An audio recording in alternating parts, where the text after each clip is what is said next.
World Tour is a sequel to the movie that came out in 2016, Trolls. This one once again brings back Anna Kendrick and Justin Timberlake among the voice talent. This is actually making a little bit of history. This is a new release movie that was released in theaters, but at the same time was also released on VOD the same day. I believe that's like the first time in history that this has ever happened. So it really speaks to my level of desperation that I am willing to review this movie because it's a new release technically. God, I miss going to the movies so much. Either way, Trolls World Tour is really about a battle over music. It turns out that Poppy and Branch from the first movie discovered that there are actually a lot more trolls out there, and there's a lot more clans of trolls, and each clan has a certain music string that appeals to their sense of music. They have a style of music that string allows them to focus on, and then there's one evil character, I think voiced by Rachel Bloom, who wants to take her string of rock. She wants to get all the other strings so that she can become like unstoppable string woman or something, so that she can control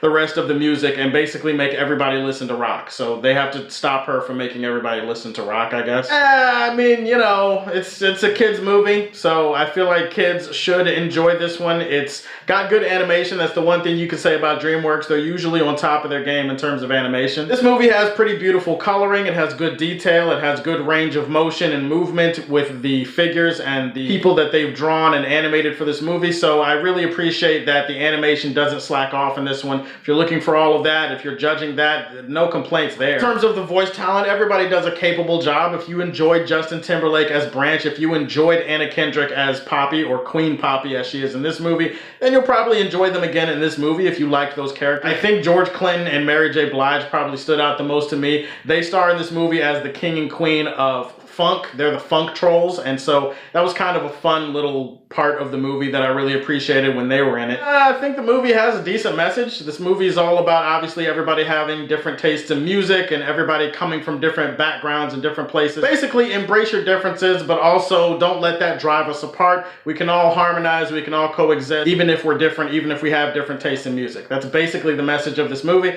I think that's a good, decent message for kids to be invested in, I guess. I'm actually straining to find more things to talk about with this movie. To be honest, this is bare minimum. This is bottom of the barrel type of storytelling, type of filmmaking. Like I said, if you're a kid and you have a short attention span, sure, it might hold your attention, but if you're somebody that looks for a good movie, good storytelling, an interesting, engaging story, that's not really what this movie's about. In fact, this movie feels like the story was meant to be like 30 minutes, but they instead stretched it over an hour and 18 or hour and 20 minutes or however long this movie is, and so you definitely feel that at certain moments in the storytelling. Okay, the story is whatever. You didn't really expect that going into a movie like this. I will say one of the disappointing things is in the music for this movie. Unfortunately, when it comes to the actual music for the movie, there's not a lot of originality in terms of the music, in terms of the songs. In fact, a lot of this movie really is just replays of 80s, 90s, and 2000s era songs. Like, it's basically a movie full of song covers. And that's fine. I guess you can sort of be entertained by some of the songs that they choose. There's some classics that they use in here, but honestly, in terms of original music, that's something that maybe the first movie had over this movie. I'm not gonna bring up that song, because we all know that that song exists, and we don't need to talk about that song. We know, we get it, we heard it enough, and I know that most of you probably hate that song. But in terms of music and music composed for a movie, I don't know, I feel like the first movie had more to offer in terms of originality. I like Anna Kendrick as an actress, and obviously she does good work as Poppy, but honestly, her character, Queen Poppy, in this movie is a tad bit annoying. Maybe you liked her in the first movie. Maybe you'll enjoy her in this movie. Me personally, she was okay in the first movie. She was irritating here. Overall, guys, I mean, yeah, it's a new release. There's not really anything special about this one. I mean, it's fine. Kids should enjoy it. It's somewhat entertaining. It's not